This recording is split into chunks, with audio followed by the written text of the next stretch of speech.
Hi guys, welcome back to Jess Creates.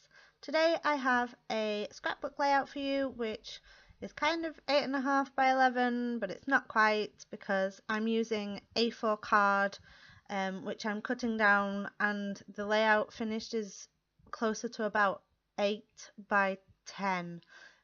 Just because I was finding that when I was doing 8.5 by 11 layouts they weren't fitting in my album, but when I was doing A4 layouts they were just too long.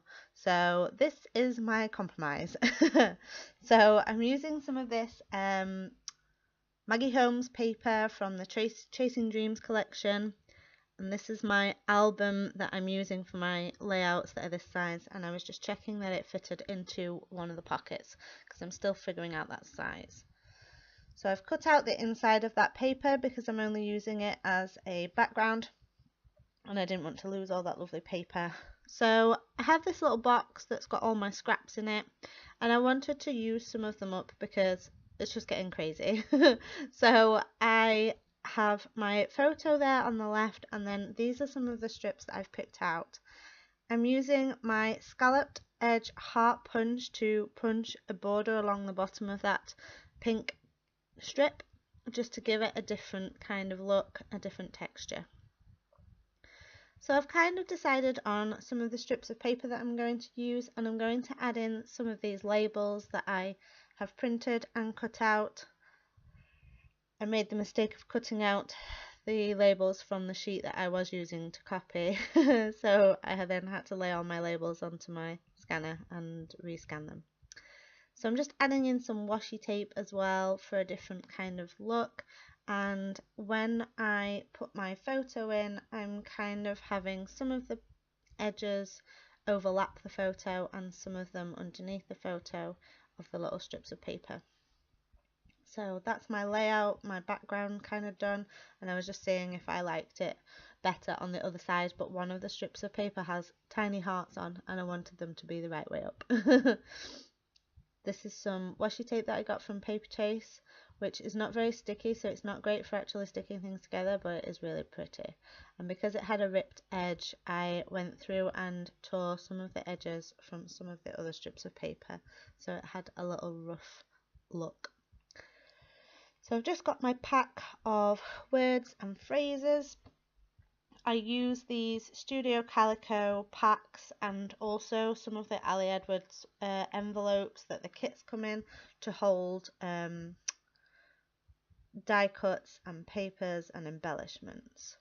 So I've just cleaned up a bit of my desk there while I look through my word phrase strips. Do you tidy your desk as you go, or do you wait until the end? I put a photo on Instagram the other day of the mess that I had created. It was actually this day when I created this layout, and then you'll see in a bit when I turn the page over, I kind of hesitate and I look at the back of it and think, that would make a good layout. So I made another one which will be up soon, and that's using the other side of this sheet. So I created two layouts and the mess was just crazy. My desk tends to stay fairly tidy, it's just all the areas around my desk. My bed becomes my extension of my desk.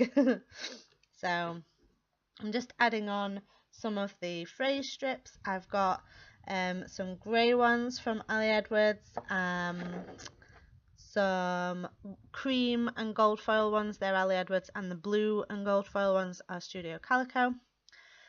And I have added in a little bit of the vellum strip that says, and I quote, and that's just above that label, and I was going to add my journaling onto that label, but you'll see that that doesn't quite go as planned in a minute. So I'm just adding on some tiny word stickers, and before I've written my journaling, these stickers might not quite make sense because it's talking about kind of a big deal and the big day and I can and I will and things like that.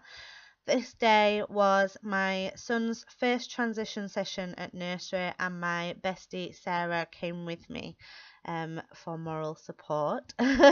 So it's kind of the story of his first day and my nerves and the fact that neither of us cried, which was the best surprise, and how Sarah was with me looking after me.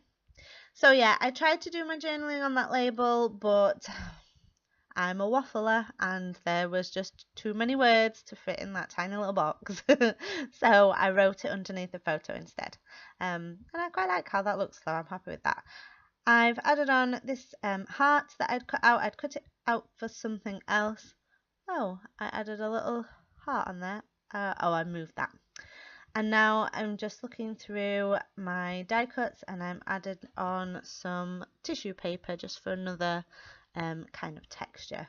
Yeah, that's where I was like, that's a good border already in place. I will use that. And I did. I didn't like that label where I was trying to put it. So my camera kind of conked out. So in the meantime, I just got some of my embellishments together. Well, out all over my desk. So that I could look through them and add some little extras on. So I've just got the inside of that heart on the top corner of the photo, and that is a bow paperclip from the Cute Girl ephemera pack. So I've just added that on as well. So here are some of the close-ups. If you liked this video, do give it a thumbs up and subscribe for new videos every Wednesday and Saturday. And I've started a new series called Scrap Lift Saturday, which will be up this Saturday. Thanks for watching.